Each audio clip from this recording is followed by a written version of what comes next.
Do you know who Adah is in the Bible? Let's uncover the stories of two women named Adah, whose tales are as sharp and alive as any two-edged sword. They might not ring a bell, but once we dig deeper into the historical and cultural context, their stories illuminate beautifully. Found within the pages of Genesis, they might be known as wives and mothers, but they are named for a reason. Their stories are integral parts of God's grand narrative. Are you curious about what Adah means? It's quite fascinating that Adah translates to ornament. Given the context where both women are mentioned as wives, one might feel a tad offended in this 21st century, perceiving them as mere adornments for their husbands. Of course, we are aware that their lives back then were far more challenging unless they were blessed with wealth and servants. Still, according to the Shalvi/Hyman Encyclopedia of Jewish Women, Adah signifies aesthetic qualities, a common name in the ancient Semitic world, underlining the importance of female beauty. So, it's plausible that these women were chosen and cherished for their beauty, which could also be tied to the children they were to bear, perhaps beautiful daughters for fruitful alliances. Adah was the wife of Lamech, who came several generations after Cain and Abel, the sons of Adam and Eve. Cain, after being cursed by God to wander the earth for murdering his brother Abel, fathered Enoch. Lamech, born 4 generations later, married 2 women, Adah and Zillah. The origins of these women are not specified, but it can be inferred that they were related to Lamech, given the limited human population during this time. Adah and Lamech had a son named Jabal, who is known for being the progenitor of those who dwell in tents and rear cattle, according to Genesis 4 verses 20 to 22. His brother, Jubal, is recognized as the ancestor of all who play the harp and flute.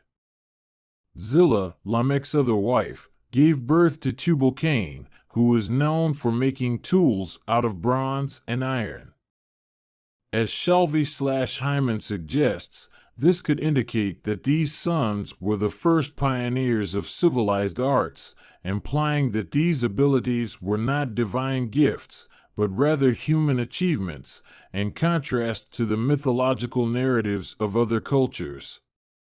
This suggests that the one true God merely provided them with the capacity to innovate and build, rather than handing them the final product.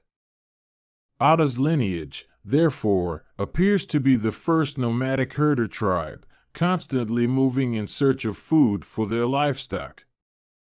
This contrasts with earlier generations, such as Cain's, who were building a city, suggesting a more settled lifestyle.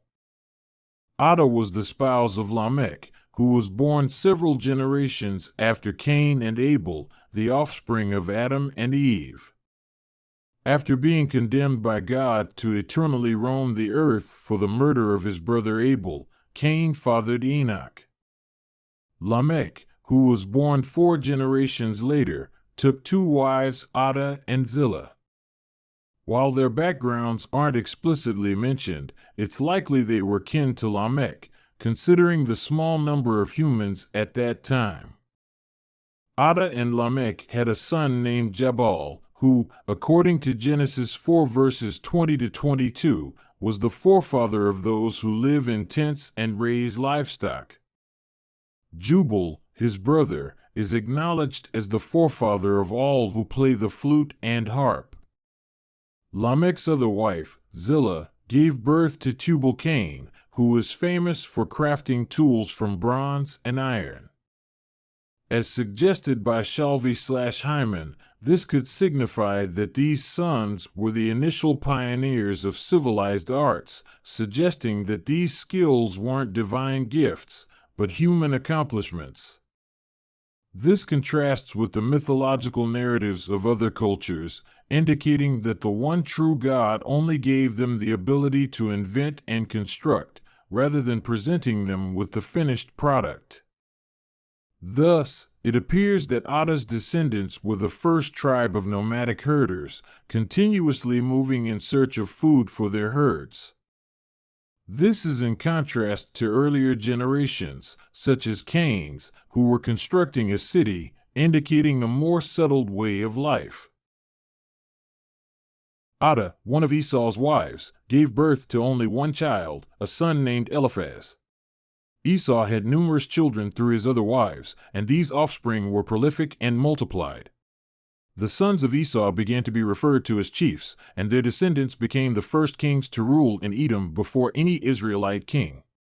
Interestingly, they were called Edomites, a name derived from both Esau and Edom, which means red. Esau was reportedly born with red skin and was later referred to as Edom as he established his own tribe. In encounters with the Israelites in subsequent years, the ISBE points out that Israel was prohibited from despising an Edomite because he was a brother, and children of the third generation were allowed to join the assembly of the Lord, Deuteronomy 23 verse 7. However, later on, we learn of a conflict between the Israelites and Edomites during the reign of King Saul, in which the Edomites were massacred. Further details of Edom's activities are found in 1 and 2 Kings. The ISBE states that Edom rebelled once more years later, launching an attack on the son of Jehoshaphat, the fourth king of Judah. When King Nebuchadnezzar invaded Judah in 605 BC, the Edomites aided the king and then settled in parts of Judah that were now vacant. Mary Ulrich Meyer is a freelance writer and copy editor based in Chicago who, after years of prayer, found a way to write about and for God. With 20 years' experience writing for healthcare organizations in the area, interviewing doctors and clinical professionals, and penning over 1,500 articles in addition to marketing collateral materials, she found meaningful work, but not the work she felt called to do. She cherishes any opportunity to use her writing and editing skills to share God's message, believing that life is too short to write about anything else. Previously, she worked as marketing communications director for a major healthcare system. She earned a BA in International Business and Marketing from Cornell College, the original Cornell. When she's not researching or writing, she enjoys spending time with her writer daughter, granddaughter, rescue dog, and husband, not always in that order.